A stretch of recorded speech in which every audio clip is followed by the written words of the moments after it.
मंगल ने पकड़ा अदित को रंगे हाथों। जी हाँ दोस्तों, सीरियल मंगल लक्ष्मी का आने वाला एपिसोड होने वाला है इतना मज़ेदार और हैरान कर देने वाला कि दर्शक अपनी कुर्सियों से उठ ही नहीं पाएंगे। अब तक दर्शकों ने देखा कि अदित बार बार मंगल के करीब आने की कोशिश करता है, लेकिन अब कहानी एक ऐसे मोड़ पर पहुंच चुकी है जहां सच और झूठ के बीच की परतें धीरे धीरे खुलने वाली हैं और हर किसी की आंखें फटी की फटी रह जाएंगी। मंगल शुरू में तो यह मान रही थी कि आदित्य की याददाश्त चली गई है। उसने खुद को समझाया कि शायद किसी बड़े सदमे या एक्सीडेंट की वजह से आदित्य इस हालत में है। मगर धीरे धीरे आदित्य का बर्ताव बदलने लगा। वह बार बार मंगल के आसपास मंडराने लगा, कभी छोटी छोटी बहानों से उसे छूने की कोशिश करता, कभी उसकी नज़रों में खो जाने की कोशिश करता। मंगल पहले तो इसे नज़रअंदाज कर देती, लेकिन जब यह बार बार दोहराने लगा तो उसके मन में सवाल उठने लगे। एक दिन जब मंगल आदित्य को लेकर दूसरे हॉस्पिटल जाती है ताकि किसी और डॉक्टर से राय ले सके, वहाँ का माहौल ही अजीब हो जाता है। डॉक्टर बार बार आदित्य से सवाल पूछते हैं, लेकिन आदित्य जवाब देने से बचता है। वह ऐसा बर्ताव करता है जैसे उसे कुछ याद ही न आ रहा हो, लेकिन डॉक्टर की पैनी नज़र ने यह पकड़ लिया कि आदित्य जानबूझकर कुछ बातें छुपा रहा है। डॉक्टर ने सीधे मंगल को बुलाकर कहा, आपके पति को भूलने की बीमारी नहीं है, बल्कि ये कुछ छुपा रहे हैं। मंगल यह सुनकर सन्न रह गई। उसके पैरों तले जमीन खिसक गई। वह सोचने लगी कि अगर आदित्य सब कुछ जानता है तो आखिर यह नाटक क्यों?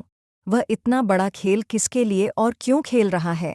इसी बीच कपिल ने भी नोटिस किया कि जब भी वह मंगल के करीब आता है या मंगल से बात करता है, आदित्य का चेहरा गुस्से और जलन से भर जाता है। कपिल ने मंगल को साफ साफ कह दिया, मंगल, मुझे यकीन है कि आदित्य झूठ बोल रहा है, वह सबको बेवकूफ़ बना रहा है। मगर मंगल अभी भी मन ही मन उलझन में थी। मंगल ने आदित्य की याददाश्त जगाने के लिए कई कोशिशें कीं। उसने उनकी शादी की तस्वीरें दिखाईं, पुराने वीडियो चलाए, यहाँ तक कि उनके शादी के कपड़े भी सामने रख दिए।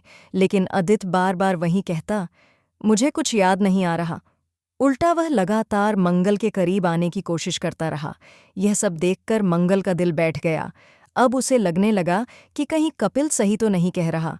लेकिन मंगल अभी भी आदित्य को रंगे हाथ पकड़ना चाहती थी, और वह दिन भी आ गया जब सच्चाई सबके सामने आने वाली थी। रात का वक्त था। घर में सब लोग अपने अपने कमरों में सो चुके थे। मंगल रसोई में पानी लेने जाती है, तभी उसे पीछे से किसी की आहट महसूस होती है। वह पलट कर देखती है तो आदित्य खड़ा है।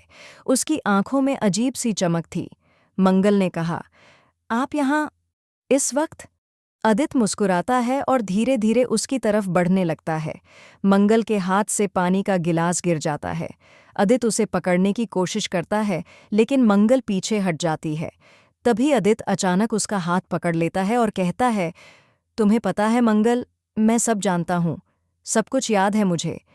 मंगल की सांसें रुक जाती हैं, उसकी आंखें चौड़ी हो जाती हैं। वह घबराकर कहती है, क्या मतलब? आपको सब याद है? तो आप ये नाटक क्यों कर रहे थे? आदित्य हंसता है, जोर से हंसता है और कहता है, क्योंकि मैं देखना चाहता था कि तुम्हारा दिल किसके लिए धड़कता है, मेरे लिए या कपिल के लिए। मंगल के पैरों तले जमीन खिसक जाती है। उसने कभी सोचा भी नहीं था कि आदित्य ऐसा खेल खेलेगा। लेकिन यह तो सिर्फ शुरुआत थी। तभी अचानक कपिल वहां आ जाता है और यह सब सुन लेता है। कपिल गुस्से में आदित्य का कॉलर पकड़कर कहता है, तुमने मंगल के साथ यह सब धोखा क्यों किया? तुमने सबको बेवकूफ़ क्यों बनाया? आदित्य कपिल को धक्का देकर कहता है, क्योंकि मंगल सिर्फ मेरी है, मैं उसे किसी और के साथ देख ही नहीं सकता। यह सुनकर मंगल के होश उड़ जाते हैं। वह चिल्लाकर कहती है, आप मुझे इंसान नहीं समझते आदित्य जी, मुझे अपनी चीज़ समझते हैं। यही आपकी असलियत है। मंगल ने उसी वक्त आदित्य को रंगे हाथों पकड़कर सबके सामने ला खड़ा किया। उसने पूरे परिवार को बुलाया और कहा, यह देखिए, यह हैं आदित्य जी, जिन्हें हम सब मासूम और याददाश्त खो चुके इंसान मान रहे थे। असल में ये एक बहुत बड़ा नाटक कर रहे थे। सारे घर वाले हैरान रह गए। सौम्या भी वहीं खड़ी थी। उसने आदित्य की तरफ देखकर ताना मारा, वाह आदित्य जी, आपने तो सबको खूब बेवकूफ़ बनाया, लेकिन मुझे पता था कि आप झूठ बोल रहे हैं। मगर ट्विस्ट यहीं ख़त्म नहीं होता। जब मंगल आदित्य को एक्सपोज कर रही थी, तभी आदित्य ने एक और बम फोड़ दिया। उसने सबके सामने कहा, ठीक है, मैं मानता हूं कि मुझे सब याद है, लेकिन मंगल, तुम्हें एक और सच जानना होगा। तुम्हें पता है कि जिस रात मेरा एक्सीडेंट हुआ था, वह एक्सीडेंट नहीं था, बल्कि किसी ने जानबूझकर मुझे मारने की कोशिश की थी। पूरा घर हिल गया। हर कोई एक दूसरे को देखने लगा। मंगल ने घबराकर पूछा, क्या कह रहे हैं आप? किसने कोशिश की थी? आदित्य ने ठंडी सांस ली और कहा, वो और कोई नहीं बल्कि। और अचानक उसकी नज़र सौम्या की तरफ गई। सौम्या के चेहरे का रंग उड़ गया। उसने तुरंत बचाव करते हुए कहा, ये झूठ है, ये सब ड्रामा है, तुम बस मुझे फंसाना चाहते हो। लेकिन तभी आदित्य ने एक पेन ड्राइव निकाली और टीवी पर लगा दी। स्क्रीन पर सीसीटीवी फुटेज चलने लगा, जिसमें साफ दिखाई दे रहा था कि सौम्या ही आदित्य की कार के ब्रेक से छेड़छाड़ कर रही है।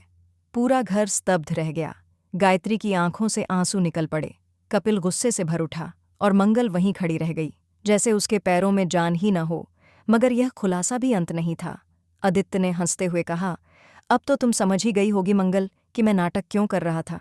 मुझे सच छुपाना पड़ा क्योंकि मुझे नहीं पता था कि दुश्मन कौन